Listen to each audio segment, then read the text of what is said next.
Hello, it's Philip Taylor speaking from Richmond Green Chambers in London. Today I'm looking at a book which is extremely useful for anybody who's giving advice on matters involving finances. It's from the Child Poverty Action Group, and it's a number of a series of handbooks which we have reviewed. They are really excellent, they're very good value for money, and in my view they are certainly books which every Citizens Advice Bureau should have. Anybody involved in trying to give advice to the poorest members of our society on welfare law issues would be advised to certainly know of these books and their availability and what they contain. So the purpose of this review is to explain what's in this book and why it will be of some help depending on what problems you've actually got. Now the book is called the Child Poverty Action Group Debt Advice Handbook. It's now in 11th edition. It's been written by Mike Wolfe and updated by Madge, and it also has had tremendous contributions from the following people: Nicola, Connop, Nick Jones, John Kruse, David Malcolm and Katherine Rock. Now I'll show you the book in a moment. Elizabeth and I have thought about the review for this work, and we came up with the title of our review, Extending the Availability of Debt Advice. Check out the new 11th edition of the Debt Advice Handbook. It's an established work and one that I'm sure many of you will know. It's a paperback. There it is there. There's the front, the spine and then the back. You can see there's some shaded bits quite quickly in the work, and they start basically right at the beginning with the very first chapter, chapter 1. Let's start at the back first of all. You've seen the back sheet itself. There is a detailed index which I found very helpful. The paper's quite thin, so do be a bit careful with the paper itself. There are some useful appendices, destination tables there, and then various other useful publications which you've got, and also useful organisations. So that's at the back of the book. Now the front, that shows you who's written it, Mike Wolfe and his co-authors. Details about the authors there, which again is extremely helpful. As I say, do take care with the pages because they are a bit thin. Do read the foreword as well, which gives you some idea of how to find what you're looking for and what is actually up to date. It's been written by Gillian Guy, who's Chief Executive of Citizens Advice. There's the contents page. You can see how it's structured there, and then appendices actually mentioned just at the bottom there. Then we go into the book itself. There's how to use this handbook. Always worth reading with any of these books because this is not an easy area of law. There's also very useful abbreviations page which assists. Then you get into the introduction itself about what has been happening to the world of debt. And of course there are some changes which I shall mention in a moment.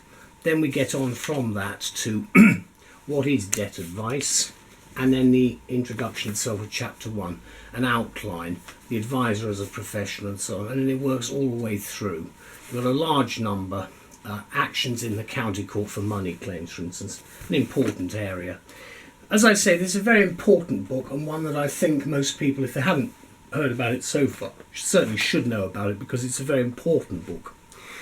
For anybody involved in this area of law. And actually as counsel I get quite a lot of requests from a range of clients who do have questions concerning what is loosely called debt advice, whether it's corporate or whether it's personal. We're still getting down to the same thing, and that is that quite often they're not quite clear about where the law is in a particular part of say their own activities. Now this is what we say about the guide. It's a handbook, as I say. Anyone in a professional capacity providing advice on debt, its consequence and its remedies needs the book. It's published by Child Poverty Action Group, and the book typifies the style and aims of that estimable organisation in that it's comprehensive, reliable, accurate and accessible. It's clearly written, and we think that the Debt Advice Handbook can be used by consumers and their advisors alike. although it does recommend getting proper professional advice whenever circumstances indicate that that's what you actually need to do. So don't think it's going to be the be-all and the end-all, but it will steer you in the right direction. The book's reliability and popularity is evidenced by the fact that it's now gone into its 11th edition, which by necessity updates all previous editions. And make sure, for example, that you check out the new information on payday loans and the powers of bailiffs, because they've changed. And another important example is look up the new bankruptcy threshold, not been given a lot of publicity, which for the first time since the post-war period has been raised from what was £750 to £5,000 as of October 2015. I'm recording this towards the end of August, so we're getting into the new era with bankruptcy, and that hopefully will sort out some of the lower end issues for bankruptcy petitions, which frankly have trivialised and caused unnecessary problems, certainly within the courts and elsewhere. So that's to be welcomed. I appreciate that some small businesses won't be quite so happy about it, but frankly it's to be welcomed for the need to have that increase, which is long overdue.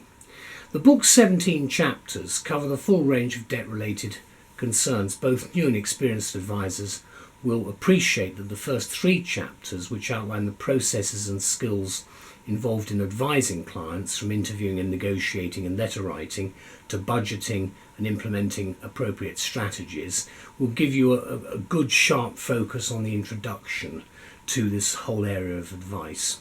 The rules of consumer credit and types of debt are enumerated in chapters 4 and 5, while prioritising debt and maximising income and minimising debt are explained in chapters 5, 6 and 7. Other chapters of note, we think, include chapter 10 covering the county court, chapter 13 the magistrates court, and chapter 14 which deals with bailiffs, their powers, emergency action and making complaints. And be careful with that last area, because they're very difficult people to complain about. The final chapter offers concise and comprehensive advice on all the pertinent aspects of student debt, and I'm sure that will be of help both to parents with children who are going to university and so forth, and of course people who are at university and have got to suddenly become well aware of the obligations that they're now under when they do their studies at that level.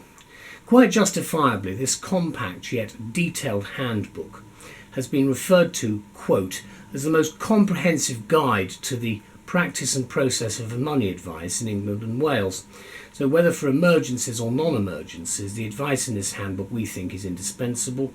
All debt advisors should have a copy in our view, and it should be, we hope, available in all the CABs, because they certainly do need to have this type of advice on their fingertips, and it's relatively easy to read. The law covered in the book is correct as at the 1st of April 2015 and includes regulations laid up to that date, but do be aware that there are changes that do take place, and as I say, the one about bankruptcy I think is particularly important. There's the book again, paperback, spine and then the back. It runs to something like 500 odd pages. As I say, the actual index is extremely helpful. And then you've got, for instance, student debt at the back, chapter 17, is very useful. But do start off by looking specifically at the introduction and then how to use the book. Because in fact, how to use the book, when I get to it, how to use this handbook, does actually explain where you can find things quite quickly. Obviously the index, the actual contents there, is pretty rudimentary, so you do need to have some idea of what you're looking for, but you'll find it quite easy to locate what you're after just by going through the book quickly, swiftly. Thank you to all concerned. CPAG have come up with another very good book.